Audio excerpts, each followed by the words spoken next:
gente vai desenvolver uma roda de conversa aqui com vocês, que é a partir da construção do Fórum Regional de Assessoria Técnica e Extensão Universitária, Atuação Integrada para o Espaço Urbano. O tema de hoje vai ser a apresentação sobre a construção do Laboratório de Habitação da Belas Artes, da década de 80, a partir também da fundação do Sindicato dos Arquitetos e a cooperativa de assessoria técnica que aconteceu no Uruguai. Então, a gente vai fazer um resgate histórico para a gente poder entender qual que é a nossa atuação hoje, por que os laboratórios de habitação foram importantes nas diferentes escolas de arquitetura, por que a extensão universitária ela é importante, e a gente vai fazer uma reflexão nos dias atuais. Eu vou começar longe, até porque eu vou começar na Espanha, aonde eu me exilei em 1971. Eu fui trabalhar ali com uma cooperativa de arquitetos que eu descobri aos poucos com os quais eu tinha afinidades políticas importantes. Eram anarquistas como eu. E um dia um casal desse grupo me convidou para ir a uma assembleia numa igreja na periferia de Palma de Mallorca. Veja só o fim do mundo. Isso foi muito marcante para mim, porque senão eu não estaria contando, e tem a ver com o que eu vou falar depois, na sequência. Eu passo de uma relação com a arquitetura, e é uma relação muito singular e muito pessoal, como a maior parte de nós todos, passo a viver uma experiência de um processo de criação coletivo, e de repente o meu cliente não é mais um cliente também singular. Não é o diretor da escola, não é o prefeito, não é o secretário de obras. São 300 famílias numa igreja. O que as juntou ali? As juntou um sindicato de trabalhadores da indústria hoteleira. Eram todos garçons, faxineiros, etc, etc, etc. Um projeto, enfim, de muitas mãos e para um cliente muito plural. E aí começa um processo que eu trabalhei com ele, com isso por muitos anos, inclusive para fazer anos mais tarde um moralista do Unicamp, voltei para o Brasil, quando na semana anterior à minha chegada, o Vlado tinha se suicidado no DOPS. Reencontrei velhos amigos depois de 5 anos de estar fora, nas escadarias da Praça da Sé, na missa de sétimo dia. Poucos dias depois, me liga o presidente do Sindicato dos Arquitetos, que naquela época era ainda o professor da FAO, Ion Andoni Metrejan. Ele me liga e diz: escuta, Vlado, eu soube que você andou pela Espanha e soube ainda que você teve uma experiência com cooperativas, não sei o que, etc. E tal. Então, aqui no sindicato, a gente está começando a montar uma cooperativa de arquitetos para trabalhar na periferia. É um momento de crise também na profissão, também parecido com o de hoje. Essa crise nunca deixou de existir, jamais. E as ferramentas para superá-la, e a partir da arquitetura, também são uma coisa bem antiga. Alguns de vocês devem estar aqui tentando arrumar um estágio e não estão conseguindo. Já era assim no militar. Por isso que eu digo que a crise é absolutamente permanente. Nós começamos a trabalhar em São Miguel Paulista. Havia contatos com um padre, que era o chefe geral de um conjunto de padres que trabalhavam naquela região, sede de São Miguel, e que vinham da Espanha, eram todos vascos, E esse padre, a gente contou o que pretendia fazer, e falou: olha, se vocês quiserem, na missa do próximo domingo, todos os padres da nossa diocese vão anunciar para a população que vocês estão com esse projeto e essa disposição de vir para cá e começar a resolver, ou tentar resolver questões que as famílias têm. Fomos nós para lá. No salão paroquial, os padres já haviam montado algo que, muito antes de terem acontecido, antes de existir pouco tempo, eles montaram um cenário muito parecido.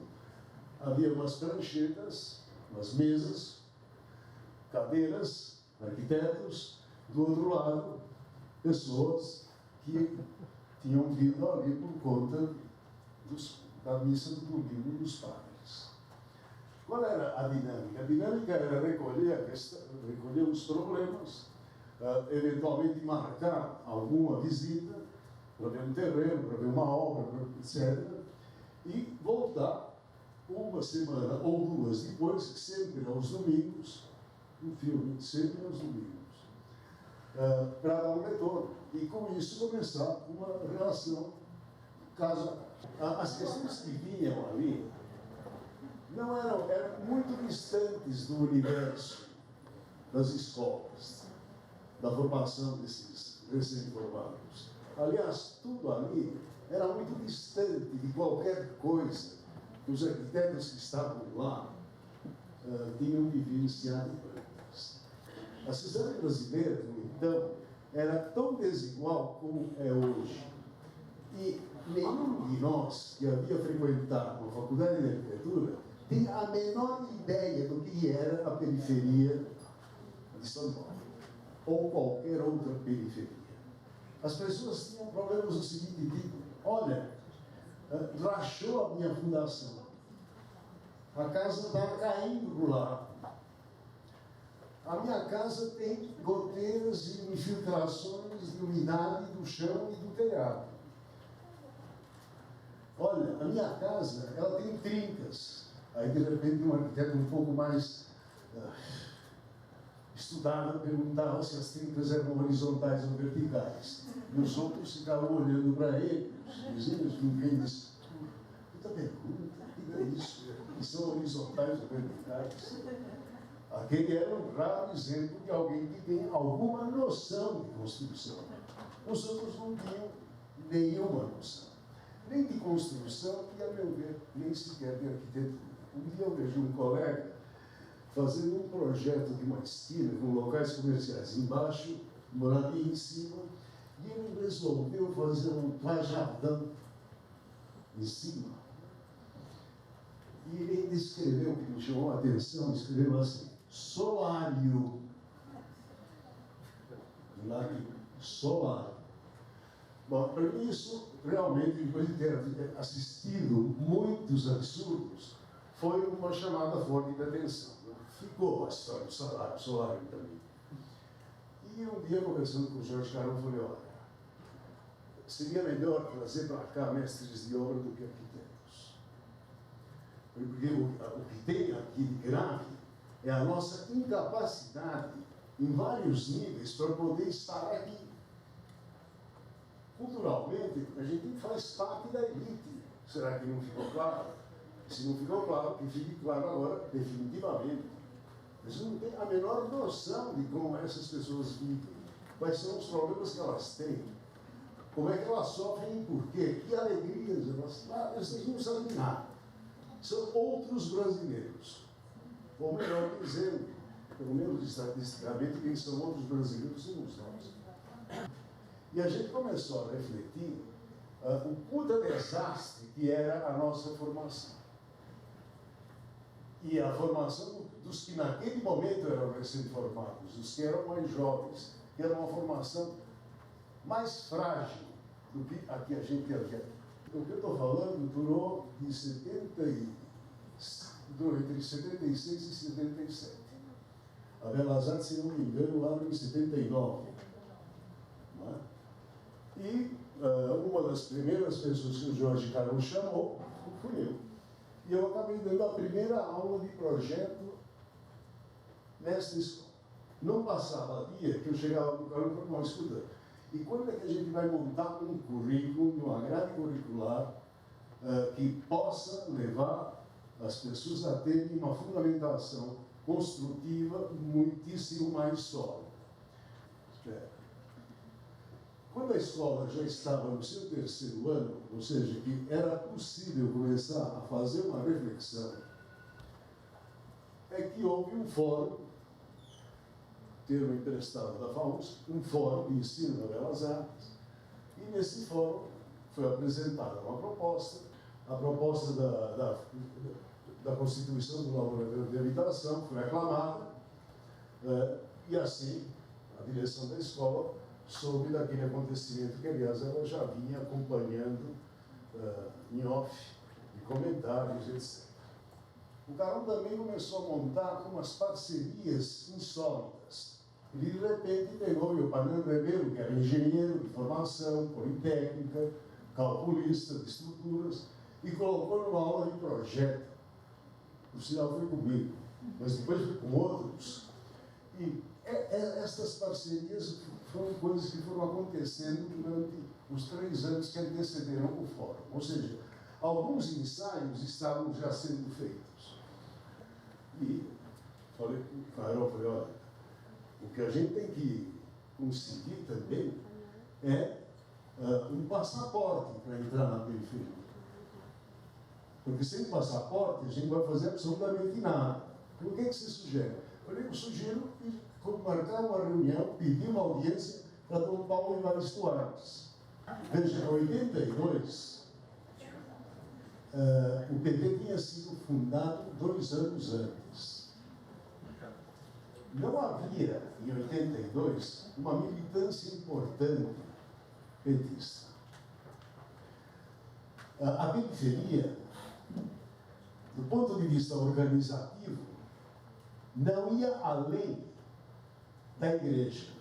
A igreja era o grande guarda-chuva onde o que restava da esquerda brasileira se acolhia e se sentia protegida da igreja.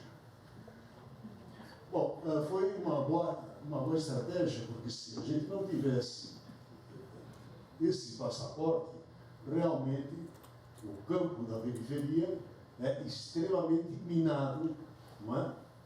Por militâncias e por aproveitadores de todo tipo. Bom, foi assim que começou a virar as artes. Todos aprendemos isso, todos. Muito. Nem pouco, muito. Eram 5 professores no laboratório de habitação, e eram, se não me engano, 20 estudantes. Esses 20 estudantes tinham um período de 6 meses, renovaram por mais 6, e para aqueles que eram, enfim, podiam até ficar mais. Você imagina, depois das aulas, não era aqui, era na Luz, na Pinacoteca do Estado, lá que começou a Belas Artes. Imagina o que pode acontecer para um jovem que tem uma idade muito próxima a de vários e muitos de vocês que estão aqui, que de repente, depois de um dia de aula, vai à noite numa igreja, no Capão Redondo, no Grajaú, enfim, em vários lugares da periferia, a se reunir quase sempre em igrejas. E essa gente foi uma gente que indiscutivelmente se formou como gente durante esse período. As experiências que os estudantes tiveram no laboratório de habitação foi uma experiência humana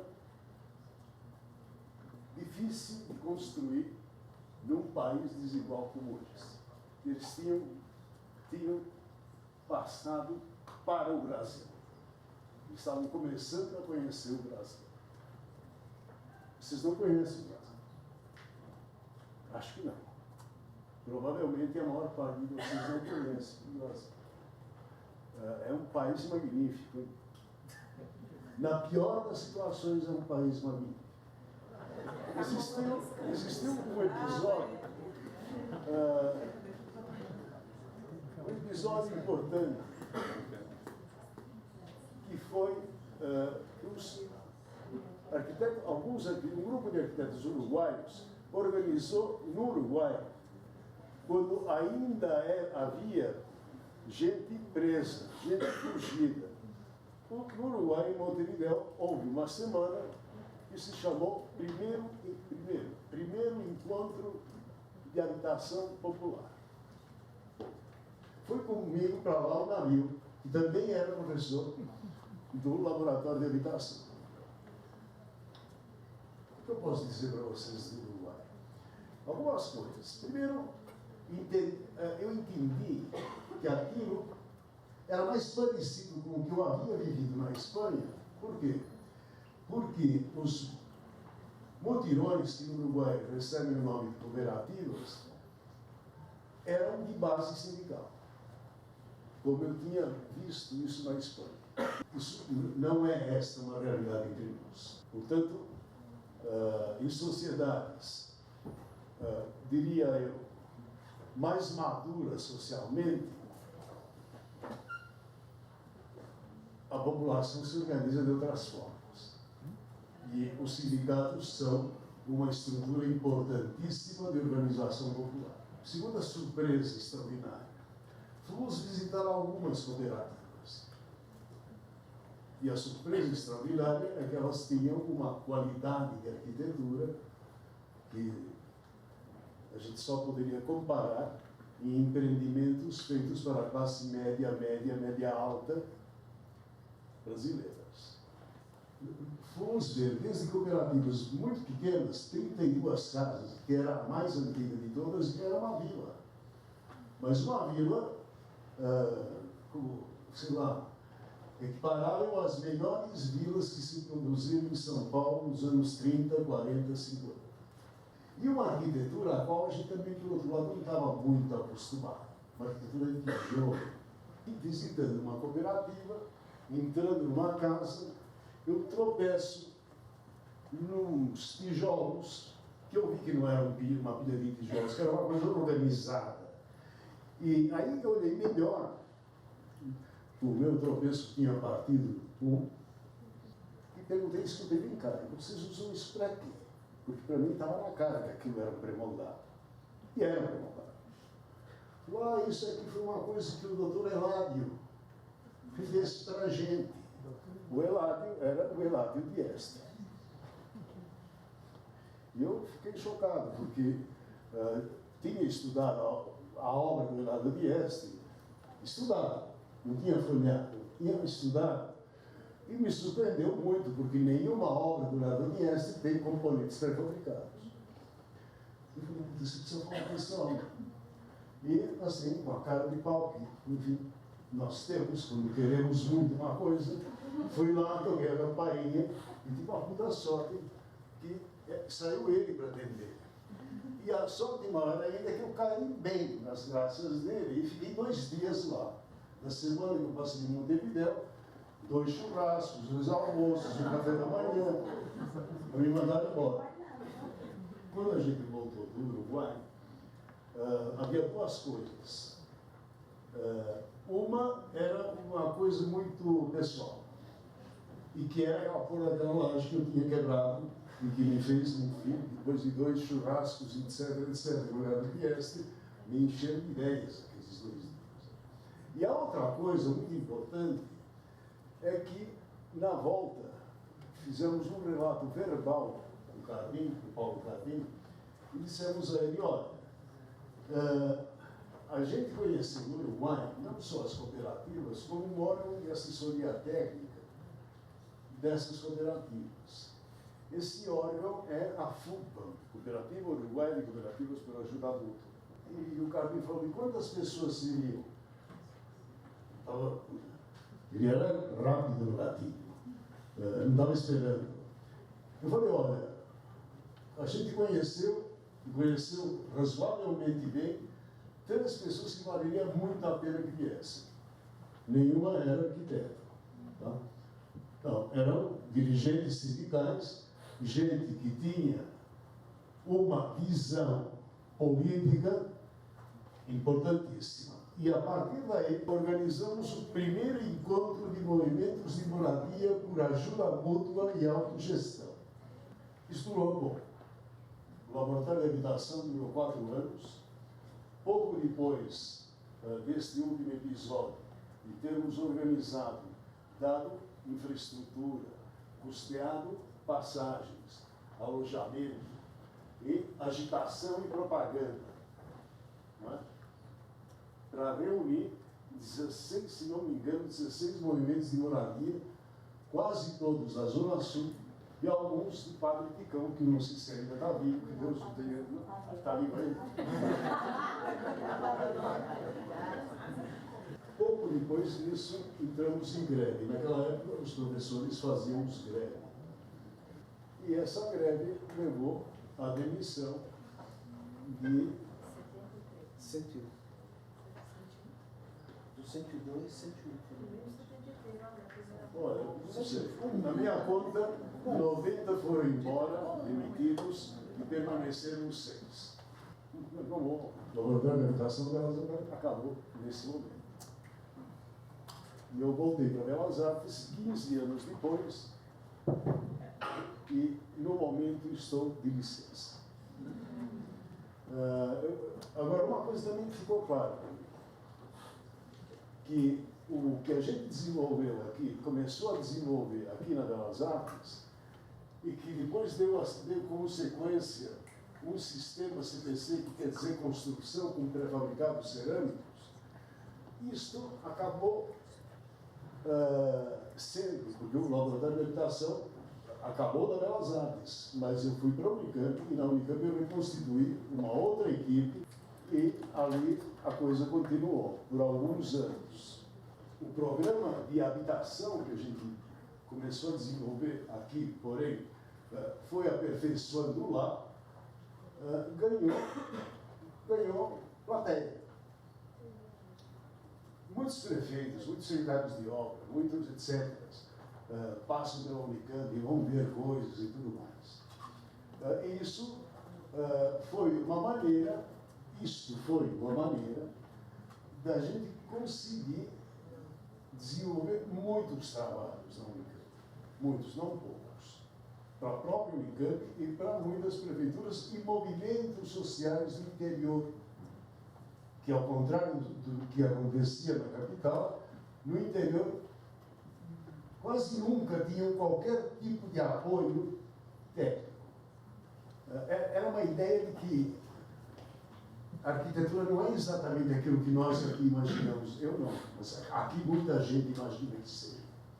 E que a população, de modo geral, entende a arquitetura de uma maneira assim, a arte. Mas a técnica está sempre de fora. Sempre. Nós temos cursos muito ruins de arquitetura. Muito ruins. Extraordinariamente ruins. Se hoje, eu não tenho nenhuma dúvida sobre isso, nenhuma, eu sou professor ainda, não tenho nenhuma dúvida que se hoje se reconstituísse a cooperativa do sindicato, aquela e tal, e chegasse alguém e dissesse, a minha casa tem trincas verticais, e chegasse o outro e dissesse, a minha tem trincas horizontais, não teria nenhum diagnóstico. Nenhum. Ou seja, a nossa formação técnica é ruim. É ruim. Olha, é muito pior do que no Uruguai. É muito pior do que no Chile. É muito pior do que na Argentina. É muito pior do que no México. É muito pior do que na Colômbia. Os nossos cursos de arquitetura são dos piores cursos da América Latina. Quando a gente vai superar isso? Não sei. Mas eu acho que quem, por acaso, se propuser a vir a ser uma assessoria técnica, deveria, desde já, começar a se preparar para isso. Como? Não sei, nem que fosse para ir no Senado. Não, já está formado. Toda a experiência que eu vivi que eu relatei muito rapidamente aqui agora, só fez com que eu entendesse cada vez melhor a importância de que a arte e a técnica passem a ser coisas que a gente desenvolva a habilidade de trabalhar conjuntamente, arte e técnica. Porque enquanto a gente fica no conceito, na volumetria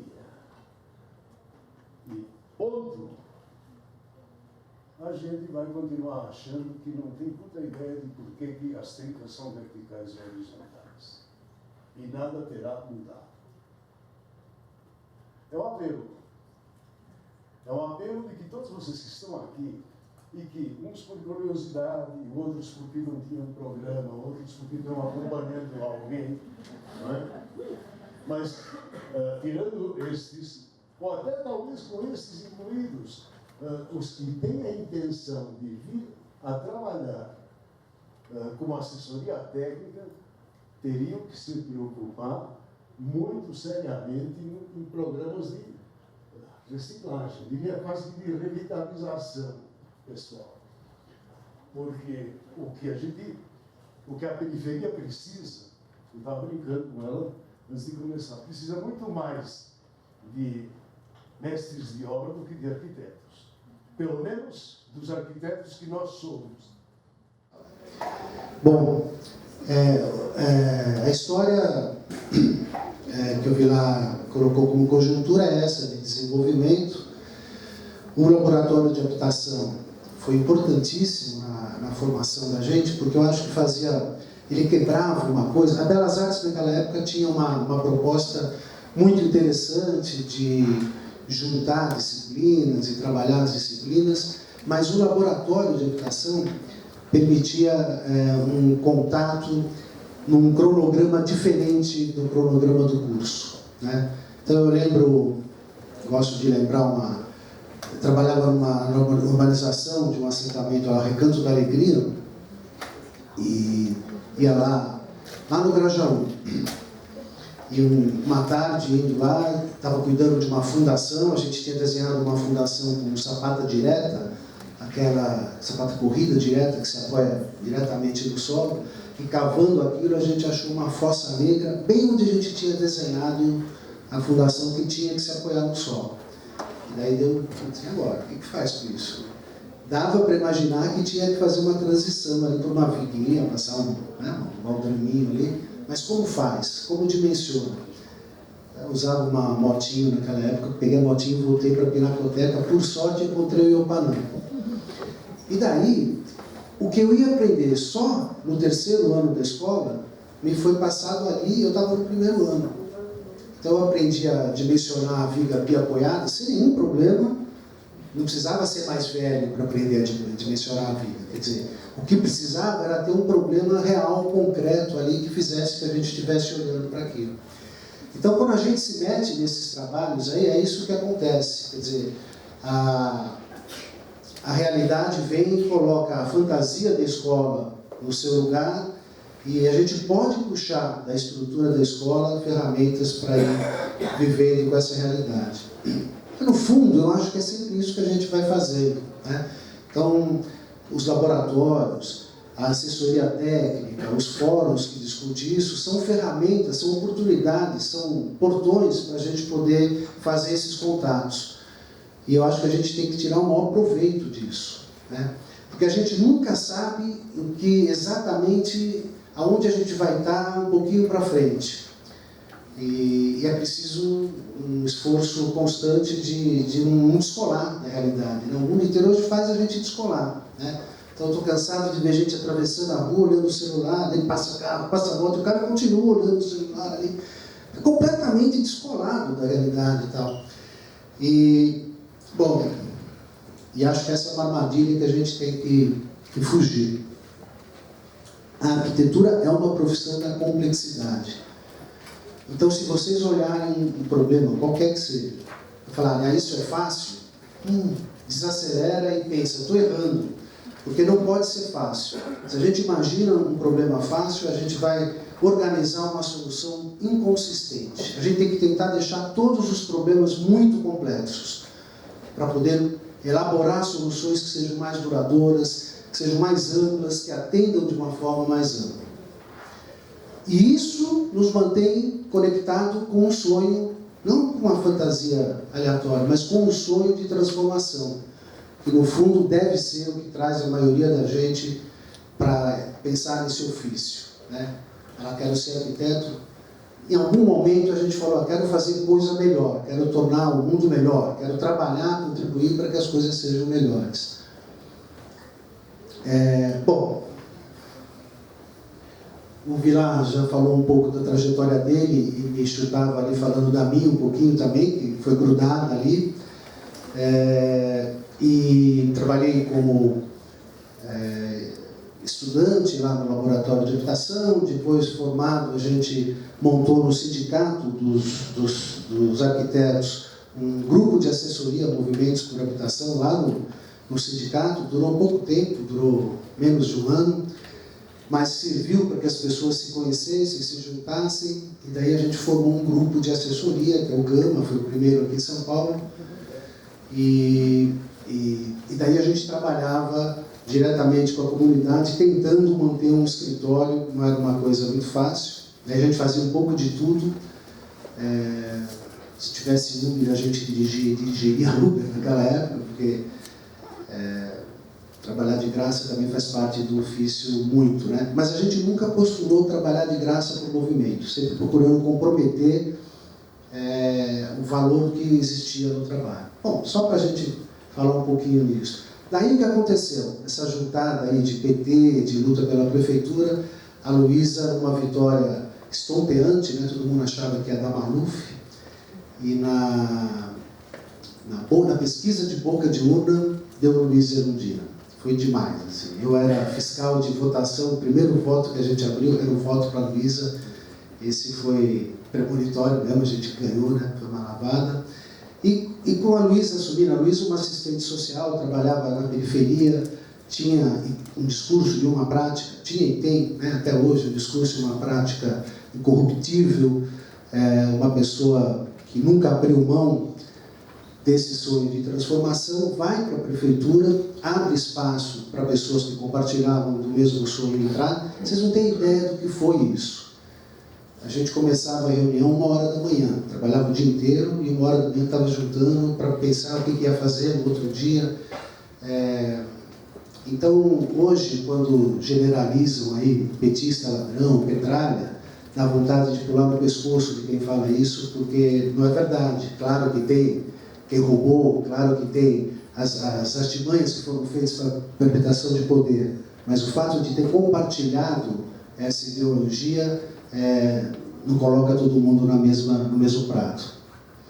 E daí, nesse clima, é que nasce a ideia de mudar o uso de um fundo chamado FUNAPS, que é Fundo de Auxílio. Olha o que significa essa sigla inicialmente. Ela não foi mudada, mas ela era uma afronta. Significava Fundo de Auxílio à População Subnormal. Daí acho que alguém se tocou que chamar a população de subnormal era ruim e passou a ser Fundo de Auxílio à População com Habitação Subnormal. Mas o H não está na sigla, né? Foi testemunha do ato falho de quem fez essa sigla. A sigla já existia, vem de lá de Olavo Egídio, que faz o fundo. Esse fundo era usado a fundo perdido. Fundo perdido significa, você pode usar o dinheiro, mas não tem que devolver o dinheiro para o fundo original. Era usado para pedir para as pessoas voltarem para a terra de origem. Tinha uma coisa horrorosa nas prefeituras, que era um kit barraco. Daí caía numa inundação, esbarrancava alguma coisa, a pessoa voltava lá e pegava um kit barraco para fazer outro barraco, né? Já que tinha perdido dele. Era um dinheiro que era usado assim. Bom, e provavelmente em outras coisas que não pode falar sem usar palavras de baixo calão junto, né? Então deixa para lá. Aí entra a gente lá na prefeitura e acha que esse fundo deveria ser usado de outra forma. Ó, foi usado para alimentar esses programas: provisão de obra, convênios jurídicos, Urbanacom, regularização fundiária, recuperação de obras e o FUNAPS comunitário, que era apelidado de FUNACOM. Então, assim, é uma política pública que se apoiava em todos esses programas e usava o recurso desse fundo, o FUNAPS comunitário. Bom, daí a gente pensou em montar esse programa de FUNAPS comunitário. A grande influência foi as cooperativas de ajuda mútua lá do Uruguai. Tem uma qualidade de projeto que a gente não está acostumado a ver em habitação de interesse social. Quer dizer, a gente foi carimbado desde que nasceu, olhando pela janela do ônibus, do trem, olhar o quadradinho com um triângulo em cima e um monte desse carimbo junto, e a gente foi normalizando, como se isso fosse normal, né? Se assim. Tem uma qualidade de projeto que a gente não está acostumado a ver em habitação de interesse social. Quer dizer, a gente foi carimbado desde que nasceu, olhando pela janela do ônibus, do trem, olhar o quadradinho com um triângulo em cima e um monte desse carimbo junto, e a gente foi normalizando, como se isso fosse normal, né? Se assim. No Uruguai, essa lei de vivendas, ela foi de 60 e... Não foi a lei, mas de 68 a 75, perto de 70% das casas foram esforços de ajuda mútua. Quer dizer, é muito significativo, né? A gente fala que não pode atingir escala, é uma bobagem. Claro que a gente pode trabalhar em escala e trabalhar com qualidade. Bom, quando a gente foi fazer o FUNAPS comunitário, a gente queria quebrar alguns paradigmas. O primeiro era o tamanho das casas. A gente tinha, na administração do Jânio Quadros, a gente fez aquela modelar, tinha casa de 6 por 3, 18 metros quadrados, né? Que é assim, absolutamente... Como é que se fala que uma família pode morar em 18 metros quadrados? A gente queria quebrar isso e a gente foi trabalhar usando esse gráfico aqui. Esse gráfico fala da condição patológica. Então, aqui embaixo, uma habitação que se coloca, se insira nessa linha aqui, é doentia, aqui em cima é supérfluo, né? Aqui, metros quadrados por habitante, índice de satisfação, né? Então, aqui você pega aquelas casas com 29 quartos, 40 quartos, né? Bobagem. Aqui, espaços reduzidíssimos, que todo mundo vai ficar doente mental e fisicamente. A gente pegou uma parte do meio aqui, das condições satisfatórias, 12 metros quadrados por habitante. A gente imaginou, arredondou, a família na época era 4,76, a gente arredondou para 5, 12 vezes 5, 60 metros quadrados. Então, todas as casas do FUNAPS comunitário tinham que ter pelo menos 60 metros quadrados. Então, procurando já, de uma vez, quebrar esse paradigma. O outro paradigma era o seguinte: o que normalmente a gente vê acontecer com o recurso público? O recurso público que é produzido socialmente, a gente não pode esquecer disso. Quem produz o recurso público somos nós, através dos impostos. Então, o recurso público produzido socialmente, através de um sistema de licitação, vai para uma empreiteira. A empreiteira constrói a habitação e essa habitação pronta, decidida pela empreiteira, segundo as ordens e os interesses da reprodução do capital, esse produto vai para a população. Essa é a ordem natural, a gente viu isso acontecer até hoje. E a gente queria quebrar isso, né? Então, inspirados lá, mais uma vez, no Uruguai, a gente fez um financiamento que o dinheiro saía da prefeitura, ia para a comunidade administrava o uso do dinheiro para a compra de material, para fazer a produção da obra, para contratar o arquiteto. Quer dizer, então, dois paradigmas importantes que essa prefeitura enfrentou. Quando eu digo enfrentou, o verbo não é impróprio, porque existia uma legião de contadores absolutamente contra isso. Por mais que esse dinheiro tivesse um controle. Lembra, Ângelo, com as nossas brigas com o pessoal da contabilidade, que pedia, o cara trazia a cópia da nota fiscal do saco de cimento e falou, não, quero o original. Mas o cara voltava, trazia o original. Não, mas traz a do mês passado. Tudo isso numa conjuntura que a gente vivia com uma moeda que chamava o PC. O RT variava mensalmente, né? Daí tinha a unidade de referência diária, né? Então, os mutirões, assim, para vocês entenderem, o saco de cimento custava uma coisa de manhã e na manhã seguinte custava outra coisa. Então, como é que você pode planejar uma obra assim sem saber quanto vai custar o material, né? Qual vai ser o valor final da obra? E os mutirantes recebiam no final do mês, com a variação do final do mês. Então, se no dia seguinte eles não comprassem todo o material que eles precisavam, o dinheiro não daria para comprar o material.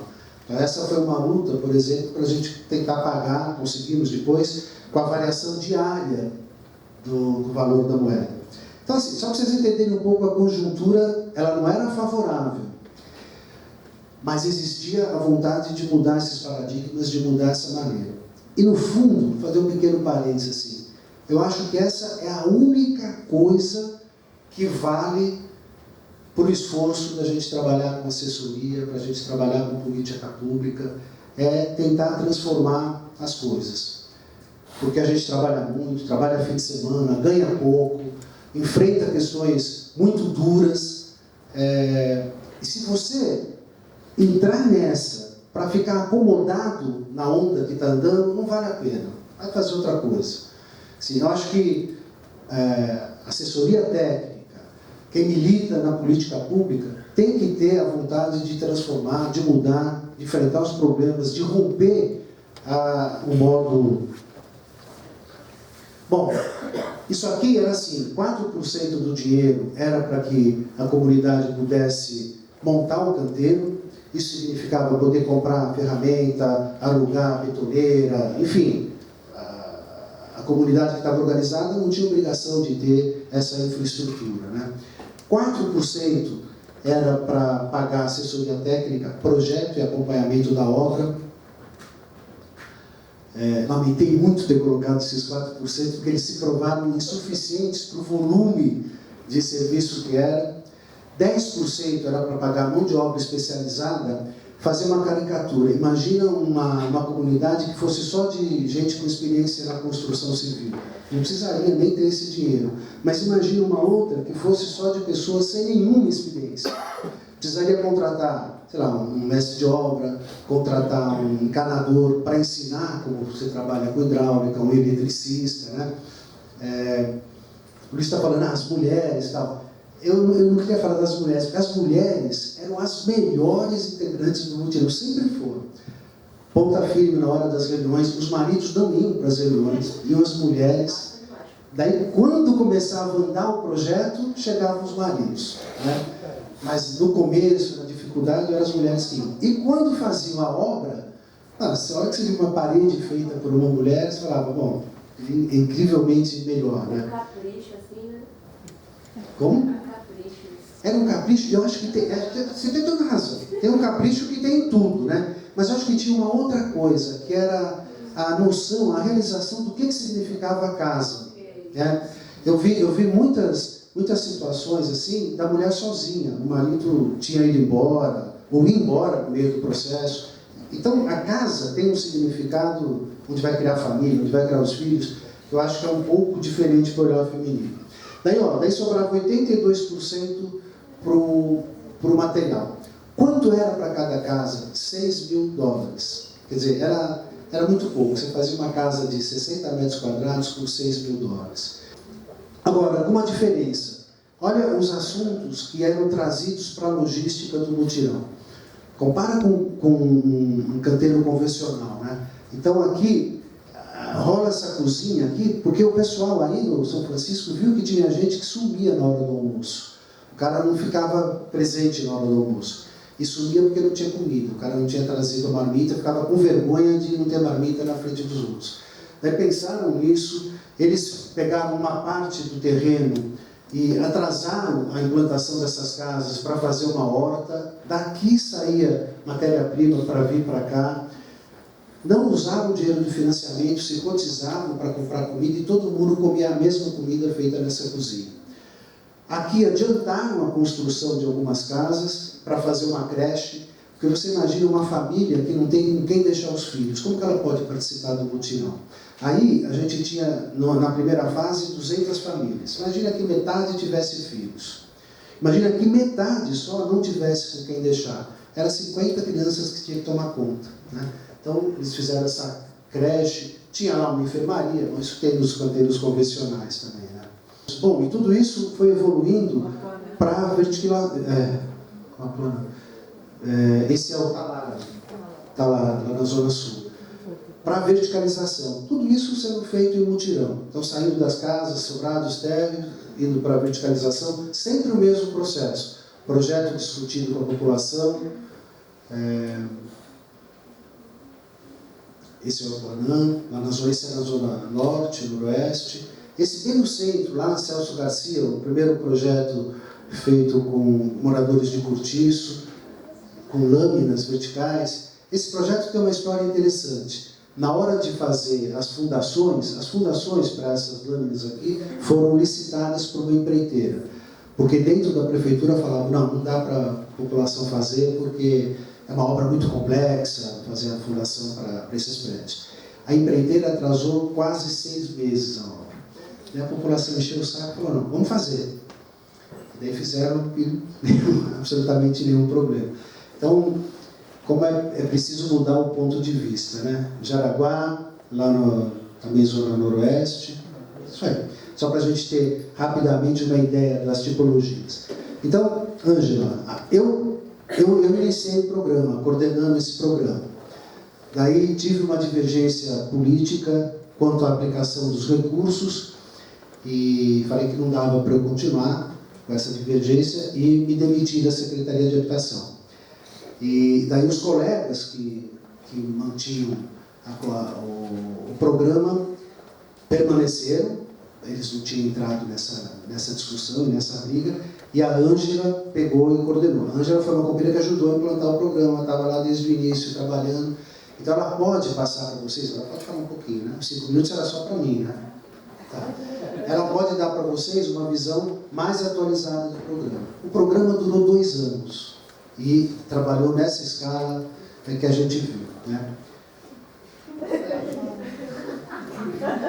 Bom, ó, depois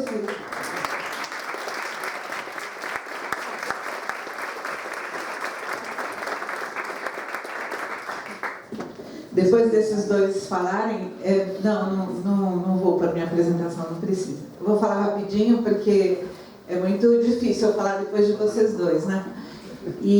Mas assim, eu queria começar falando que eu acho uma coisa muito legal, cada um contou sua trajetória, né? Mas o mundo é cheio de trajetórias completamente diferentes, né? Eu, por exemplo, tenho uma outra trajetória, fiz arquitetura em Campinas, na PUC, e foi uma época de luta contra a ditadura. Eu fui do centro acadêmico, reconstruímos a UNE, a UE, vivi a parceria com o movimento operário, né? Eu ia ajudar eles a fazer panfletagem na porta de fábrica. Aí o cara da fábrica pedia para mim ajudar na comunidade. Aí eu ia fim de semana ajudar a construir uma associação de moradores. Mas tudo meio sozinha, meio voluntária, né? E o trabalho profissional era uma coisa séria. A gente começou a escola de arquitetura, foi muito legal também, né? A gente tinha, por exemplo, o Rodrigo Lefebvre como professor, que foi fantástico para a gente, o Zé Rezende, Clara Ante. A gente tinha uma equipe e a gente era muito empoderado. A gente mandou embora um monte de professor, também tinha fórum de discussão. A gente vinha para São Paulo ver Hermínia falar no porão da PUC o que era a periferia. E as articulações entre os arquitetos, entre os estudantes de arquitetura era outra coisa. A gente lia, estudava, discutia, era um espaço de discussão e de formulação. Mas para mim era sempre 2 mundos separados, né? Eu trabalhei em escritório de arquitetura, construtora, e militava sábado, domingo, de noite, com o filho pequeno. E aí, por algum acaso, né, o escritório de arquitetura na crise fechou, e aí eu comecei a falar, bom, tem que trabalhar. Daí falaram, olha, e eu já militava no Sindicato dos Arquitetos também, ajudando a derrubar, depois do Maître já entrou um outro cara mais difícil, a gente derrubou, elegeu o Nabil, fizemos um mandato animado. E aí falaram assim, ó, parece que tem um pessoal que está precisando de técnico lá na prefeitura. E eu, apesar de conhecer o Nabil, todo mundo, eu nunca fui pedir nada para ninguém, né? Fui lá conversar com esse moço super simpático, falou, olha, gostaria muito de trabalhar com isso e tal. Ele leu meu currículo, falou, ah, que legal, então vem trabalhar. E aí foi a primeira vez na vida que eu descobri que a gente podia juntar a vontade política, os sonhos, com a atividade profissional, né? Parece que um mundo novo se abriu para mim. E aí, assim, trabalhar com o Reginaldo foi um luxo, né? O dia que ele falou que estava indo embora, a gente não tinha lugar nem para sentar, né? No começo era uma equipe muito pequenininha, daí eu tinha pedido para usar a mesa dele emprestada, para mim fazer uns relatórios. Daí ele voltou e falou assim, pode ficar aí, não sai daí. Eu vou embora, não aguento mais isso aqui e você vai ficar no meu lugar. Daí eu fiquei sem dormir 10 dias, né? Porque eu falei muita para mim, né? Não tinha um décimo, um milésimo da experiência que ele tinha. Mas a gente continuou ligando, falando com ele, eu ia na casa dele, olha, tá dando problema nisso, o que você acha que faz?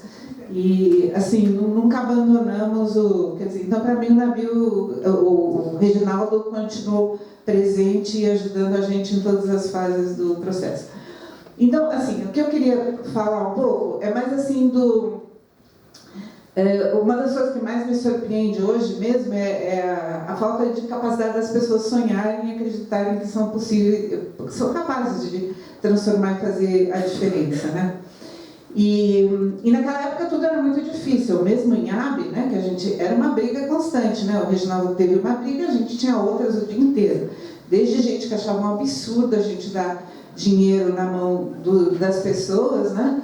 Como colegas, né, de outras coordenações que achavam que era um programa populista e que era indecente, ou então pessoas que o pessoal do serviço social da prefeitura achava um absurdo eles não defenderem a demanda, né, definirem a demanda. Os engenheiros achavam um absurdo a gente aprovar uma coisa que o Pana estava fazendo lá no Talara, que eles não tinham experiência nesse assunto. Os advogados achavam um absurdo discutir propriedade coletiva. Então, era uma coisa que tinha que construir um cotidiano interno, externo, e mesmo a situação do movimento social naquele momento, né?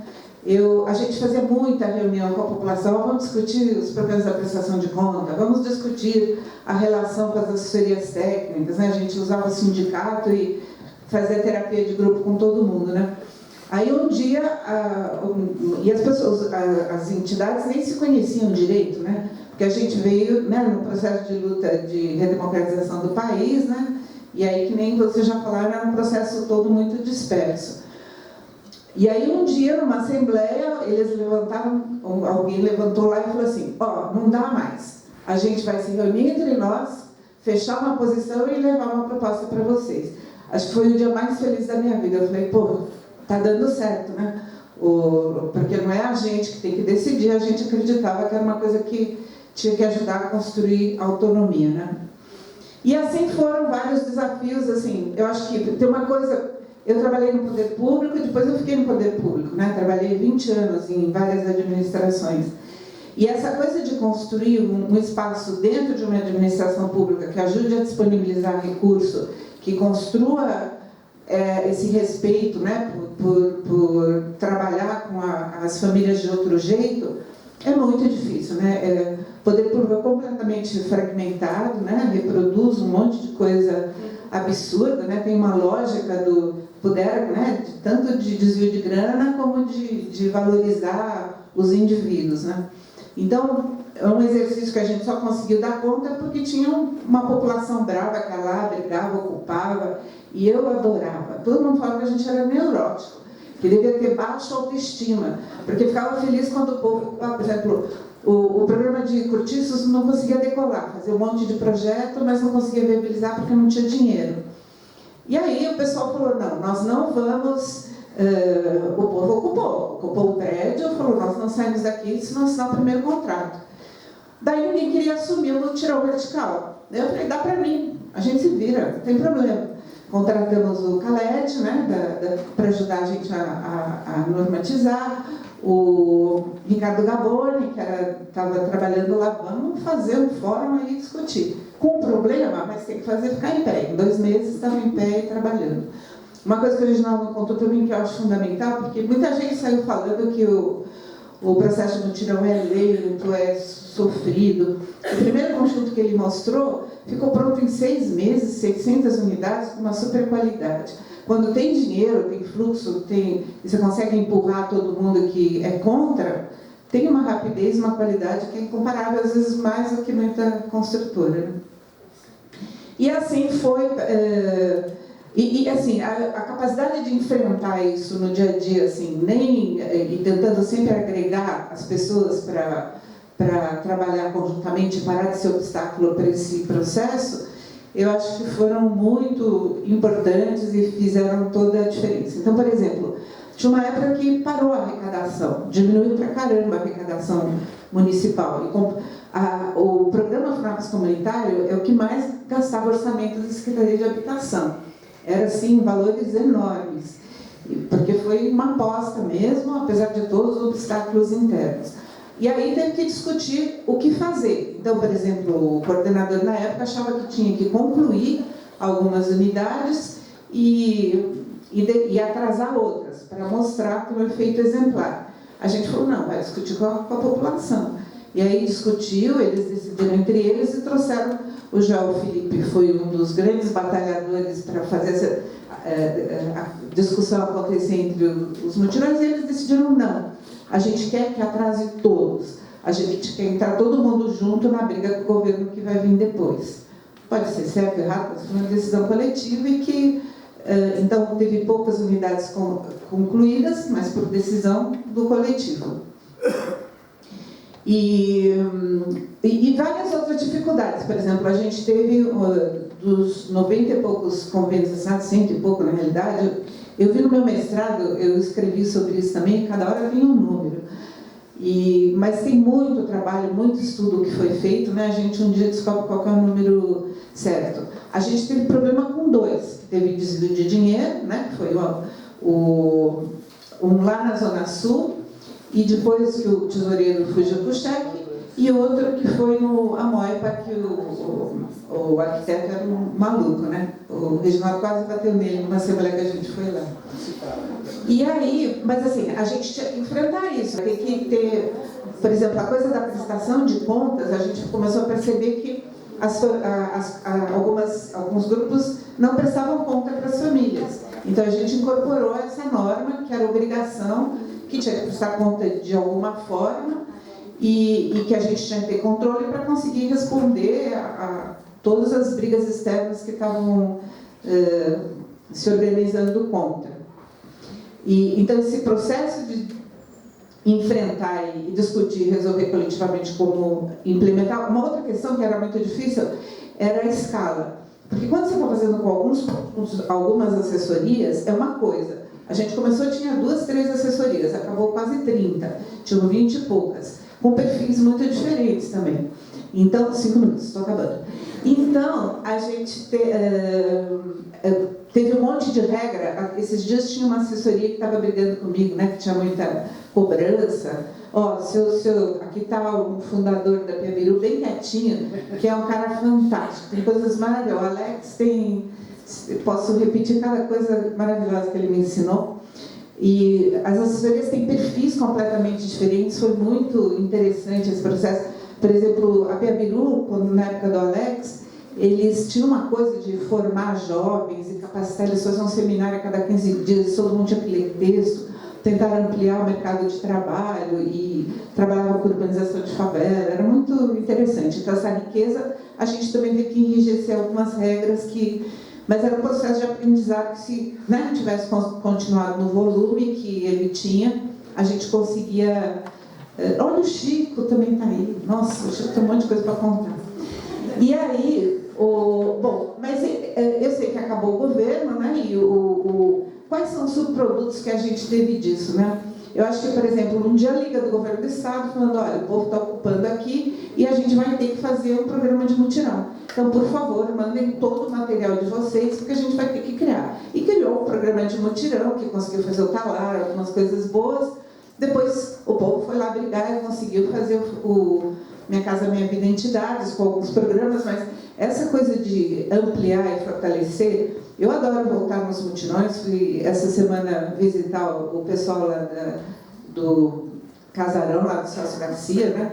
E é de uma riqueza, e são pessoas que têm outra posição no mundo e na sociedade, né? Na realidade, cada lugar formou novas lideranças, formou outro jeito de ver. Tem uma dificuldade com os jovens hoje, né? Que o pessoal estava contando e que a gente tem que aprender a trabalhar. Mas eu só queria acabar falando assim, tudo que eu aprendi, vivi, que foi muito intenso, mas foi... Eu saí de lá, fui para outra prefeitura, e tinha aquela coisa que tem que ser desse jeito, se conseguir num lugar, tem que conseguir em outros. E de um jeito meio neurótico, até às vezes, mas todo lugar que eu fui, as assessorias foram lá, a gente fazia o quê? Punha a população em ônibus, falava, vamos passear para ver como o mundo pode ser melhor.